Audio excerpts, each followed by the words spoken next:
Hello everyone, this is Dr. Alex Vasquez with video number 3 in our course on human microbiome and dysbiosis in clinical disease.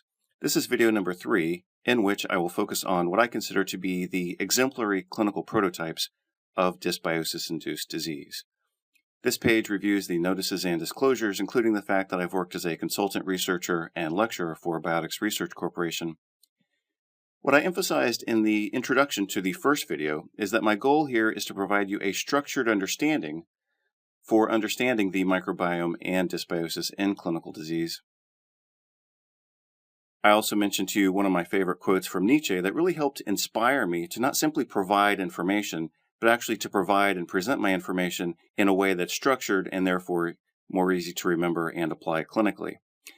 In Will to Power, Nietzsche is quoted as saying, "In order for a particular species to maintain itself and increase its power, its conception of reality must comprehend enough of the calculable and constant for it to base a scheme of behavior on it."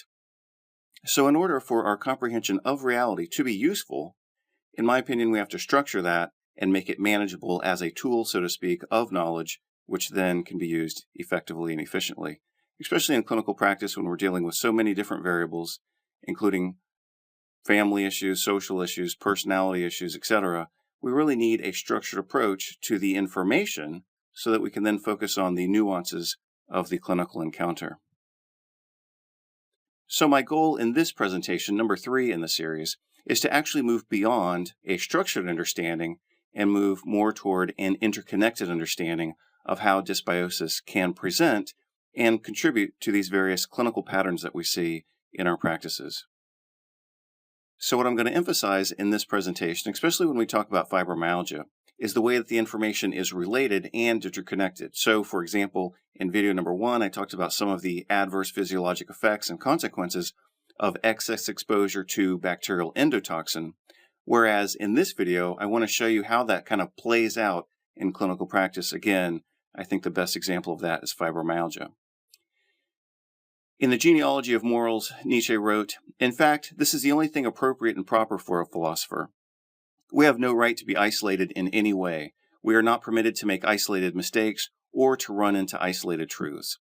So again, we want to interconnect things. We want to show how they're related and how these different molecules and mechanisms can result in different patterns of inflammation, different patterns of metabolic impairment that again create the patterns that we see in our clinical practices.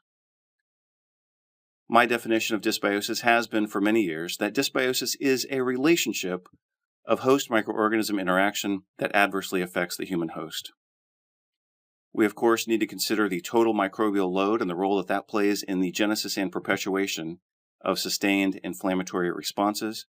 We need to look at dysbiosis beyond the microbes.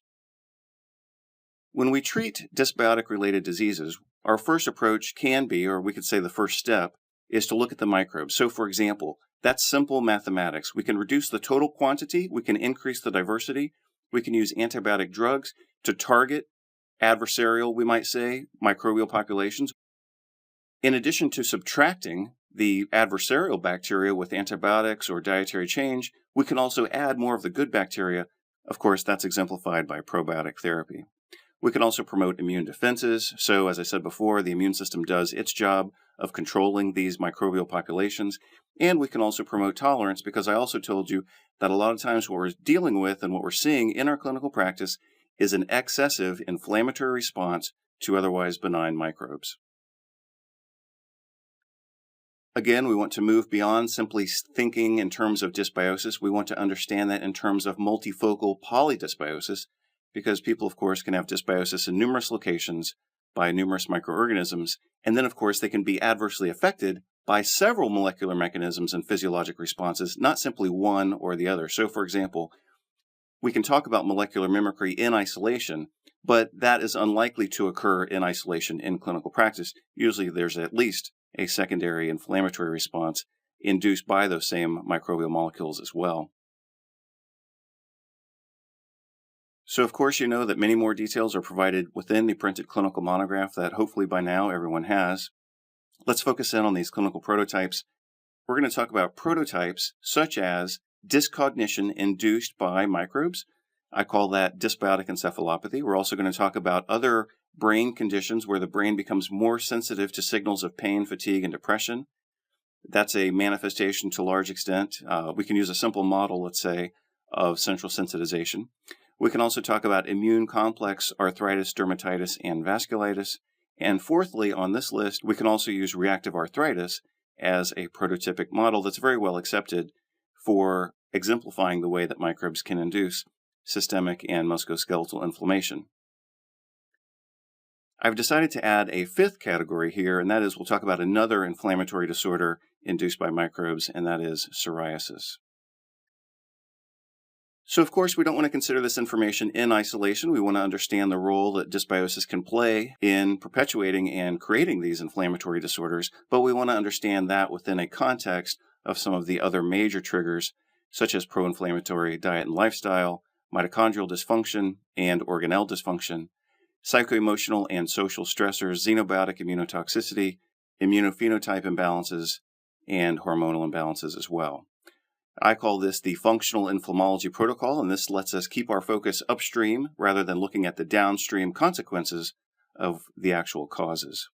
The medical approach, as we learn in medical school and in our hospital training, of course, is to focus on what's happening downstream and try to intercept those inflammatory mediators before they can continue to perpetuate and cause more damage.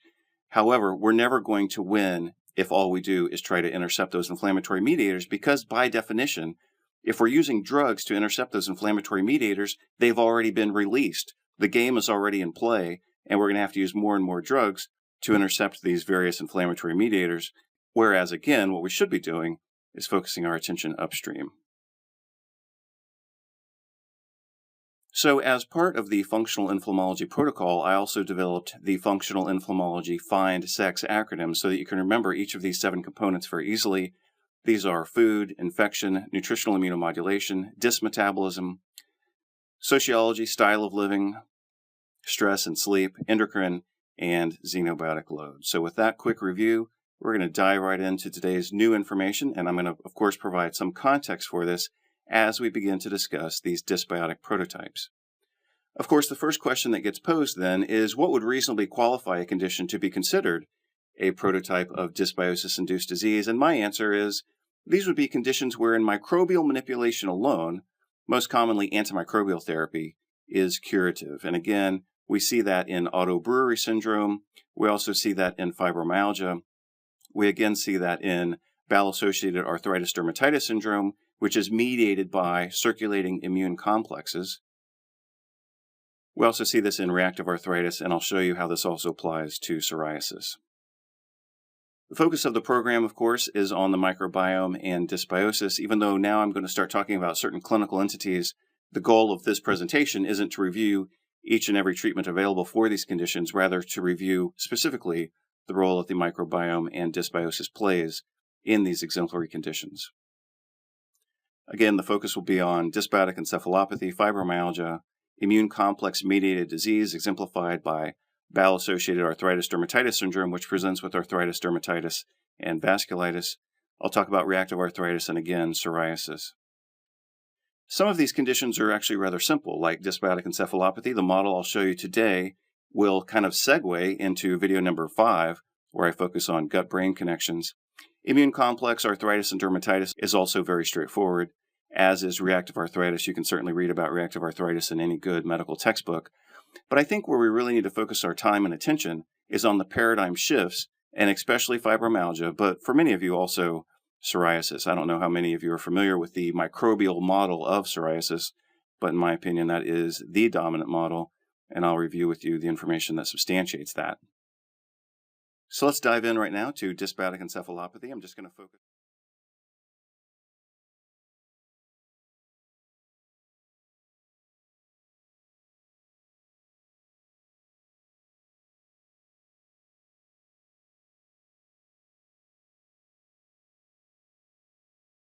Now let's dive into one of my favorite topics, which is fibromyalgia. The reason that fibromyalgia is one of my favorite topics is because it blends 3 of my other favorite topics, and those are dysbiosis, mitochondrial dysfunction, and in this case, social injustice. So I'm going to show you that dysbiosis is the cause of fibromyalgia.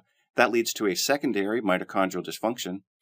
And interestingly enough, when we look at the divergence of basic science with clinical practice, we can also touch upon the concept and topic of social injustice, because I think the medical treatment of fibromyalgia perfectly exemplifies the extent to which the medical profession and medical practice can be easily co-opted, or more specifically hijacked, by the commercial interests of the pharmaceutical industry, despite a mountain of research pointing directly to the cause and cure of this condition.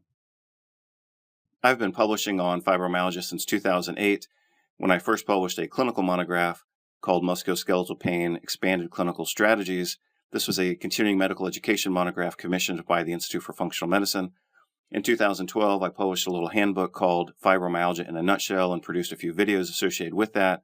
I've also continued to review this material in other publications, as well as in postgraduate presentations that I've delivered throughout North America and also in Europe.